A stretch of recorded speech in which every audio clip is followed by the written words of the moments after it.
I originally got involved with Sustain Rockford because of the Keith Creek flood in 2003. It was July 5th of 2003, and that flood ended up severely damaging 768 homes, and one person died. And it cost the city of Rockford tens of millions of dollars in mitigation.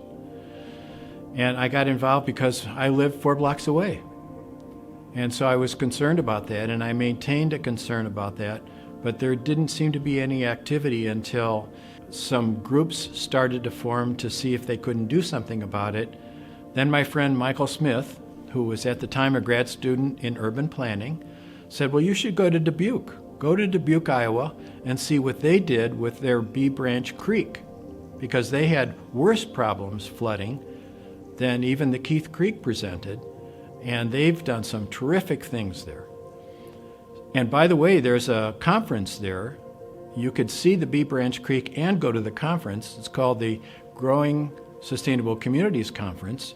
So Michael and I and a guy named Dick Brindison and my wife and one other person, we went to that conference. Our trip to Dubuque, seeing and walking down the Bee Creek and how they addressed a lot of their flooding issues, because it had so many parallels with the Keith Creek Greenway initiative and efforts that have been made here in Rockford, and they have completed it, and they've had a lot of success with it. So just seeing that physically was really impactful. And then the other was just how integrated their sustainability efforts were with their government structure, with their local government, and that it was a priority from the mayor on through staff. So that was really cool to see. And that was the game changer for me. I hadn't even heard the word sustainability until I went to that conference in October of 2016. We decided we needed to find more people, see if people in Rockford were interested in this and also felt like, gee, we should pursue this. So we did. We started the Sustainability Working Group. That's what we called it. And we basically asked the question, is this something that we should pursue? And people said yes. In fact, we sort of polled people, and overwhelmingly people said, our community needs a sustainability plan. That was in 2017. Well, it's an open forum.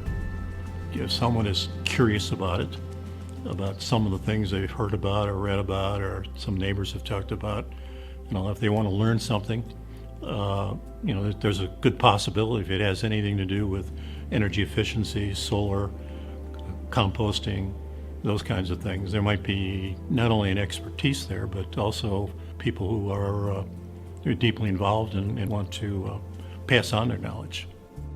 The Greentown Conference, we had it at the Embassy Suites in a redeveloped space along the river, and we had all of those spaces filled. We had students there, we had speakers, either lecturers, practitioners, some were, scientists. We were there talking about the Keith Creek as a group.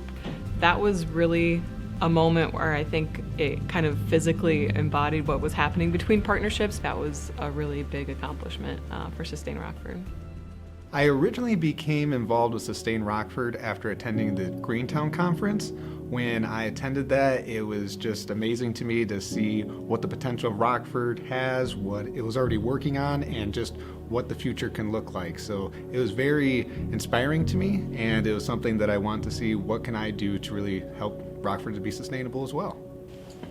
I think when I think about what motivated me, the first thing that I think about is a floating plastic gallon jug on a pristine lake in Canada when I was a Boy Scout. I looked at that and I thought, this is way out of place. This does not belong here. This should not be like this in this perfect place. That left an impression on me. Later in life, I remember reading an article in Solar Today, the American Solar Energy Society magazine, where the editor said, what will you say to your grandkids when they ask you what you did when you realized climate change was real?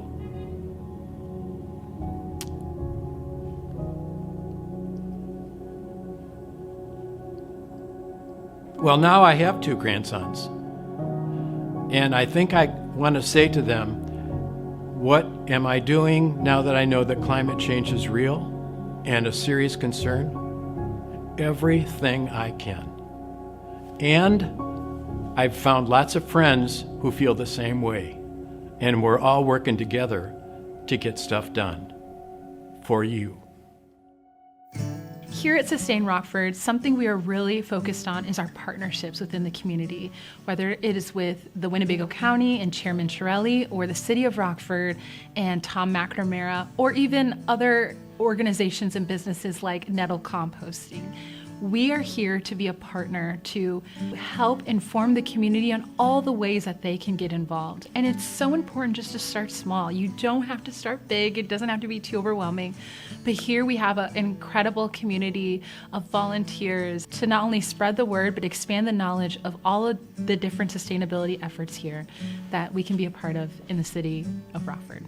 The mission and vision for Sustain Rockford is making sure that everyone has a voice within our community to ensure that we are making the best decisions, whether it is for our economy, it is for our community, it's just for our way of life, and that it is taking in consideration all aspects of life. So whether it is our land, air, and water, because we are stewards of that, so we can make sure that at the end that we're making the future look brighter than it is now.